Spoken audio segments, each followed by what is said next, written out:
Here in Germany, Syrians in exile are also celebrating the end of the Assad regime.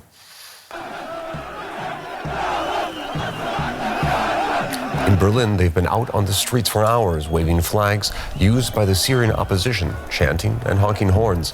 Germany is home to nearly 1 million Syrians who fled the civil war in their home country in 2015. Most of them were granted refugee status and given the right to live and work here.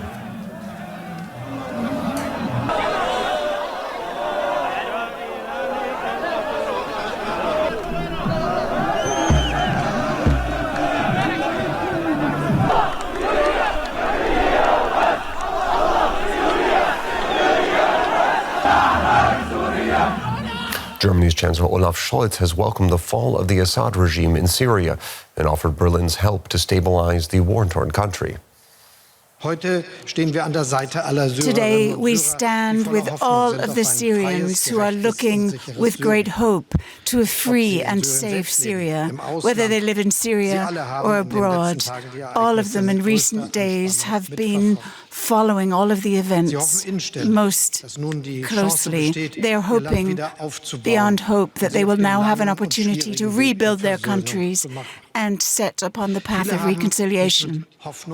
Many don't just have hopes, but have worries as well. They are wondering how things will continue because there are radical and extremists among the insurgents.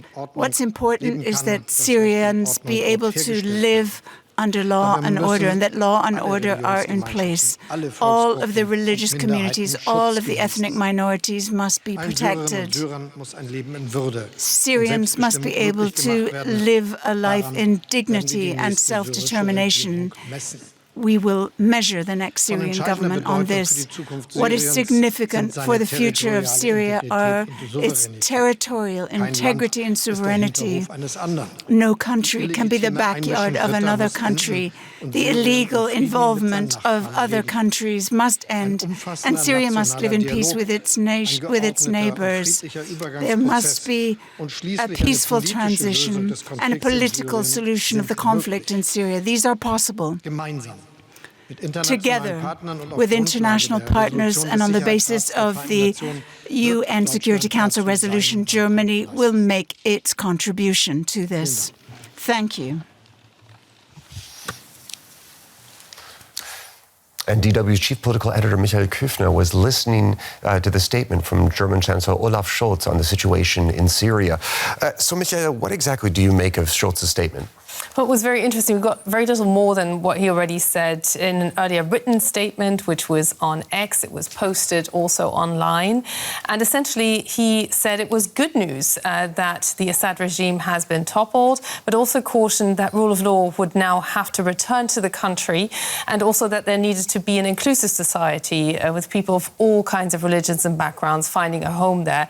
And this, of course, is alluding to an earlier UN resolution 5524, which calls for a negotiated government, a negotiated settlement, which was then the conflict more than a decade ago during the Arab Spring. So really it is a point zero for Syria, and it's the German Chancellor saying that Germany will support, leaving wide open what kind of support that will be in the end. But of course it fits with the vague commitment we've already seen from Ursula von der Leyen, the EU Commission President, who's saying, yes, we will support a new Syria, but conditions will apply, and that for sure will be conditions of democracy, human rights, but also stability in the region. Now, we are, of course, in an election season here in Germany, and Germany was one of the main destinations for Syrian refugees in the last years. Do you see today's events having an effect on the election campaign moving forward? Absolutely. Currently, these elections are expected to be on the 23rd of February. They're very much taking place over the economy right now. Germany's economic data has been pointing downward for quite some time. And this is also something where the opposition conservative CDU party and its leader, Friedrich Merz, see their strong point. Now, with Syria and particularly the Assad regime having been toppled, which so many people fled from, more than 1 million refugees from Syria alone here in Germany. That will push the issue of migration to the foreground again. That will be driven by the far-right Alternative for Germany here in Germany, who are expected to make this a key issue. Also, the one issue they continue to score on with the voters, and which has been a source of strength for the rise of the far-right AfD party since 2015, since more than 1 million Syrians came here. So we will now see an effect on the elections. Olaf Scholz under pressure. What will be his next step? What will it mean for these migrants who've been here for almost a decade now, these refugees? Will there be some kind of message to get people to move back? Certainly the far right will be pushing an agenda of remigration in quotes, which is a buzzword there. So a very different election campaign, and also huge implications on the stability of the European Union, with France, of course, also struggling to provide exactly that stability in the face of a Donald Trump 2 presidency on January the 20th. And a final question. Now, where does this leave the European Union when it comes to their influence in the region? We talked previously about maybe this could expand the role of Turkey in the region. Does this change the calculations for the EU moving forward when it comes to the Mideast? Well, it certainly potentially weakens the voice of the EU, although we saw Emmanuel Macron meeting with Donald Trump. They certainly spoke about Ukraine, but attention will now be deflected to that particular region again.